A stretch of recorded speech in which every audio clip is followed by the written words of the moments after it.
So we finally got the Camry put together and it's sitting on its own weight. It's looking good.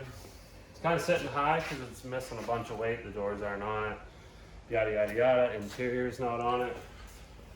And all that stuff's not on it because I still have more work to do. But you can kind of see how the car is sitting now. It's missing the brakes and all that stuff. I just sort of slapped the wheels on it so you get an idea of how it sits.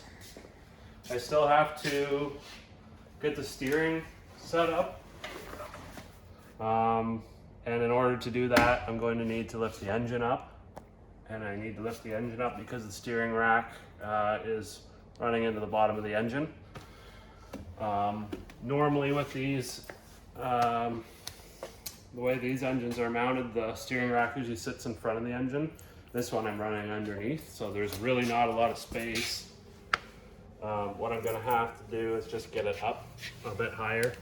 You have to run it kind of underneath and behind the engine because the knuckle, right? Where that's at the back. Yeah. Yeah, that as well. So a lot of the engines that are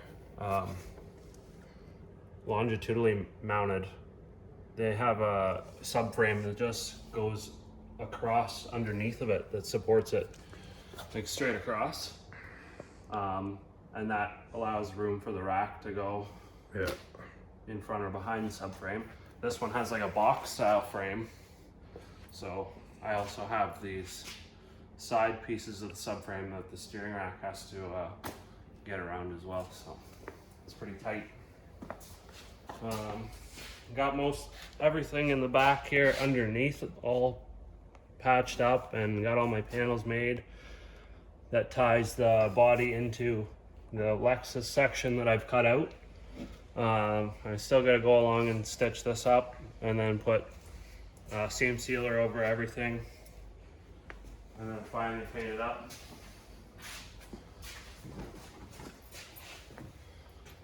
Gives you a little bit better of a view of where everything's sitting. The subframe and the shocks and everything fit in there like a charm. Fits nice. Diff will go right there. Yep. Yeah, I'm gonna get the diff and put that in, and then I'll be able to measure up how long of a drive shaft I'll need. So we'll get that figured out.